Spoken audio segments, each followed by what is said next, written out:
আচ্ছা, সকাল সকাল বিদেশি খাদ্যের জলখাবারটা সেরে নিলে কেমন হয়? আর দেশে ঠান্ডা পড়েছে বেশ ভালো রকমই, তাই দেশি মুরগি বিদেশি চাল না করে দেশি হাঁসের ডিম দিয়ে একটা হজবরল জলখাবার করে নিলাম।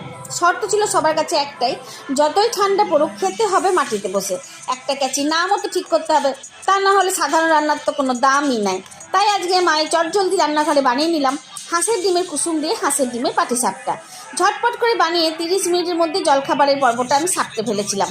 প্রথমে ক্যাপসিকাম, পেঁয়াজ, কাঁচা লঙ্কা, টমেটো লম্বা করে কুচি করে কেটে ফেললাম। তারপর 6টি হাঁসের ডিমকে দুভাগে ভাগ করলাম, সাদা আর লাল অংশে। সাদা অংশটিকে নুন দিয়ে ফেটিয়ে তাওয়াতে দিলাম, আর লাল কুসুমগুলিকে মাছ বরাবর সাজিয়ে দিলাম।